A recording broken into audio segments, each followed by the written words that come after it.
Assalamu alaikum, Dr. Saman Wasim here ji. Today we are going to discuss about acne.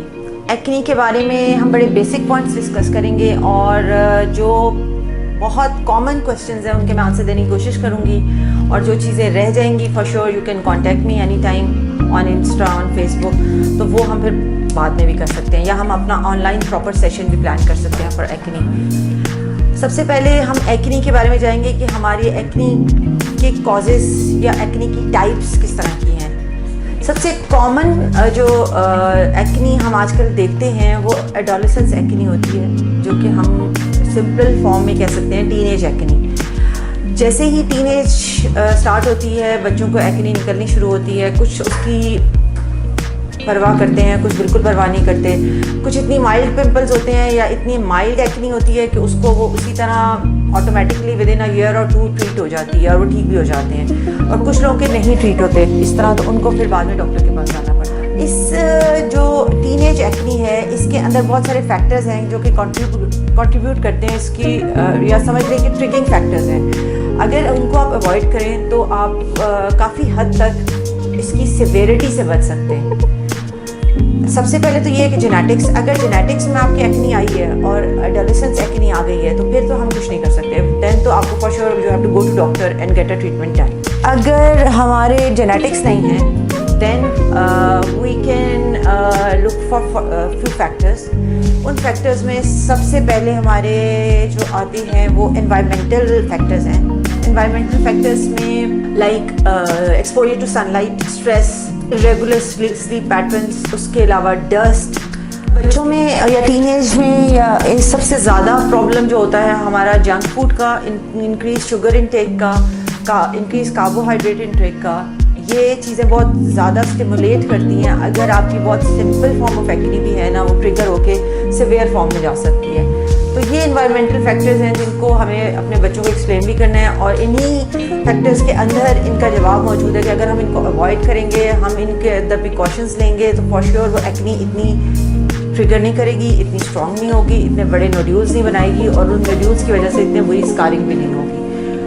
तो एक तो ये point हो गया जो कि हम एडोलेसेंस एक्ने के बारे में आते हैं. सेकेंडली हमारे अंदर बहुत कॉमन देखा जाता है बच्चियों में ख़ास तौर पे जिनके अंदर हार्मोनल इम्बैलेंस होता है, उनको बहुत ज़्यादा एक्ने के प्रॉब्लम्स होते हैं. उनके अंदर भी बड़े कॉमन से फीचर्स होते हैं कि वेट गेन हो रहा है, हेयर ग्रोथ स्टिमुलेशन हो रही है, फेस पे ख़ास तौर पे बहुत ज़्यादा हेयर ग्रोथ स्टिमुलेशन हो रही है, एक्टिव एक्ने है, इरेगुलर मेंस्ट्रुएशन है. So they are more towards polycystic ovarian syndrome. So ऐसे लोगों को हमें चाहिए बच्चियों को कि हम अल्ट्रासाउंड के प्रिस्क्राइब करें, कुछ हार्मोनल टेस्ट दें, सो टू सी अगर हमारे इंटरनली प्रॉब्लम है तो we have to treat it. हम थायराइड प्रोफाइल भी करा लेते हैं टू सी कि कोई इंटरनल इशू ना चल रहा हो. आजकल बच्चियां बहुत ज़्यादा कॉमन कंप्लेन के साथ आ रही हैं कि हमारे फेस पे बहुत मोटे और थिक बाल आ रहे हैं. इसका बहुत ज़्यादा ताल्लुक हार्मोनल एक्ने से है. सो हार्मोनल एक्ने बहुत ज़्यादा कॉमन हो चुकी है हमारे बच्चों में, हमारे टीन्स में, हमारे 20s में. अच्छा, कोरोना के अंदर मैंने जो देखा, जो मेरा अपना पर्सनल एक्सपीरियंस था कि initially there was a lockdown, लोग घरों में रहे, बहुत अरसे तक बंद रहे, eating habits were really bad. उसके बाद हमारा सोना, उठना, खाना पीना, हर चीज़ उल्टी हो गई. मतलब हमारा जो बायोलॉजिकल क्लॉक था ना वो टोटली रिवर्स हो गया. So due to the reversal of that biological clock हमारे हार्मोनल डिस्टर्बेंस बहुत ज़्यादा हो गए. हार्मोनल डिस्टर्बेंसेस का रिजल्ट क्या हुआ आफ्टर कोरोना? जो कोरोना से सफ़रर्स थे वो भी और जो सफ़रर्स नहीं थे वो भी, they came up with the problems like acne, a lot of acne, increase in hair fall, हमारे बाल बहुत तेज़ी से गिर रहे हैं, हम क्या करें? वो सब यही वजूहत हैं जो हमने पिछले 6-8 महीने इतने मुश्किलों में गुजारे हैं और उसमें हमने अपने हेल्थ का ख्याल नहीं रखा और हमने अपनी कोई एक्सरसाइज भी नहीं की. अच्छा, एक पॉइंट जो मैं बीच में इसकी भूल गई बताना, वो ये था कि जिम भी बहुत इम्पॉर्टेंट एक वजह बन जाती है कुछ बच्चों में एक्ने के लिए, क्योंकि व्हेन दे स्वेट, उस स्वेटिंग की वजह से उनके पोर्स ब्लॉक होते हैं. उस पोर के ब्लॉक होने की वजह से एक्ने भी ट्रिगर होती है. हर एक को नहीं, लेकिन कुछ बच्चों को जिम जाने की वजह से एक्ने ट्रिगर हो जाती है. तो हर एक के लिए फ़र्क कॉजेज़ हैं, लेकिन हर बंदा अपनी कॉजेज़ को बहुत आसानी से आइडेंटिफाई कर सकता है कि भाई मुझे ये चीज़ें ट्रिगर कर रही हैं, मुझे इन चीज़ों से बचना है. आजकल कॉस्मेटिक का यूज़ बहुत कॉमन है, सो मैं ये एडवाइस करूँगी कि बहुत अच्छे ब्रांड्स की कॉस्मेटिक्स इस्तेमाल करें बच्चियाँ, क्योंकि कॉस्मेटिक इंड्यूस एक्ने भी बहुत कॉमन है। जितनी सस्ते ब्रांड्स पे जाएंगे, जितने सस्ती से सस्ती चीज़ें लेंगे आप, उतना आपकी स्किन को डैमेज करेगी वो। कुछ कॉमन एक्नीज होती हैं जो ड्रग इंड्यूस भी होती हैं, कुछ दवाइयाँ ऐसी होती हैं जिनको लेने के बाद कुछ लोगों को पिंपल्स निकलते हैं। सो ये सब चीज़ें एक डिफरेंट कॉजेज़ हैं, हमें डिफरेंट कॉजेज़ को डिफरेंट तरीके से ट्रीट करना है और हमने हर कॉज को पहले समझना है और उसके बाद हमने उसकी ट्रीटमेंट की तरफ जाना है। सबसे मेन पॉइंट ये है कि हाउ टू प्रिवेंट में हमने सारी जैसे पहले बातें की हैं, इन सब में सबसे आसान ये है कि हम सन ब्लॉक लगाएं डेली। हम सन से प्रोटेक्शन हो जाएगी तो हमारा ट्रिगिंग फैक्टर कम हो जाएगा। हम cleansing, toning, moisturising every night अच्छी तरह करके सोएं, उससे हमारी स्किन क्लियर होगी, हमारी पोर रिडक्शन होगी, हमारी डस्ट जो हमारे पोर्स में फंसी हुई है सारे दिन से वो क्लियर हो जाएगी, तो ऑब्वियसली हमारी एक्ने कम होना शुरू हो जाएगी। इसके अलावा बहुत सारी मार्केट में ऐसे प्रोडक्ट्स हैं जो आप होम यूज़ के लिए यूज़ कर सकते हैं, जैसे सैलिसिलिक एसिड बहुत माइल्ड सी कंसिस्टेंसी में लगाने से आपका थोड़ा सा एक्ने कंट्रोल हो जाएगी, आपको कहीं जाने की ज़रूरत नहीं पड़ेगी। सबसे जो कॉमन मैंने प्रॉब्लम एक लोगों में देखा है वो ये करते हैं कि वो they keep on touching the acne, और एक्ने खुद इटसेल्फ इतनी जल्दी नहीं फैल रही होती है जितना उनका छेड़ने से वो एक्ने ख़राब हो रही होती है और बहुत ज़्यादा इन्फेक्टेड भी हो रही होती है। और उससे अगर सिंपली हम कोई सिंपल ट्रीटमेंट देकर ट्रीट कर सकते हैं ना, तो वो सिंपल से नहीं ट्रीट होगी, then we have to go to antibiotics और लेटर ऑन उससे भी स्ट्रॉन्ग ट्रीटमेंट्स, क्योंकि वो उसको छीलते रहते। So the best thing is don't touch it, उसको पिंपल को आपने हाथ नहीं लगाना। एक्नी लोगों के नज़र में एक दाना है, जो कि मैं एक्सप्लेन ये करना चाह रही हूँ कि it's not only a pimple. Acne की क्लासिफिकेशन स्टार्ट होती है from oily skin to white head, then coming to the black head and later on coming to a pimple, and pimple से भी वर्स्ट कंडीशन हो जाती है nodular cystic acne. तो ये सारी स्टेजेस ऑफ एक्नी है।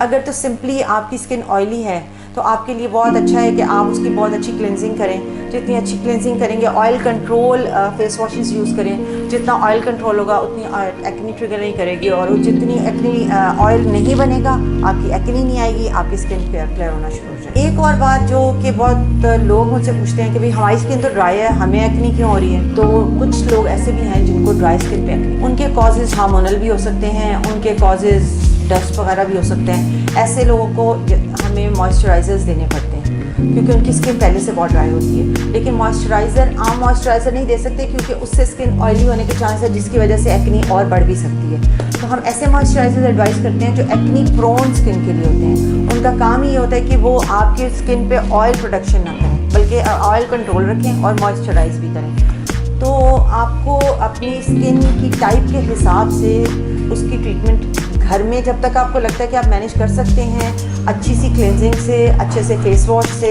अच्छे से स्क्रब सैलिसिलिक एसिड के साथ, तो दैट्स गुड। नियासिनामाइड के साथ, दैट्स गुड। अगर आपको लगता है कि things are not getting in control, then you have to visit some doctor, क्योंकि फिर ये काम डॉक्टर का आ जाता है to analyse you, to see कि आपका प्रॉब्लम कहाँ पे है और आपको कैसे ट्रीट करना है। एक आखिरी बात जिसके बारे में बहुत कम बात की जाती है, हम हमेशा दानों पे बात कर लेते हैं, हम एक्नी के स्कार्स पे बात कर लेते हैं, हम ट्रीटमेंट्स पे बात कर लेते हैं, लेकिन जो सबसे ज़्यादा एक चीज़ लोग बताते हैं वो ये होती है कि जब एक पेशेंट जो कि बहुत बुरी एक्नी के साथ आके बैठते हैं हमारे पास, उसको 50% तो हमारे ट्रीटमेंट की ज़रूरत होती है जो हम उसको दे रहे हैं, लेकिन 50% उसको साइकोलॉजिकली अपसेट हो चुका होता है।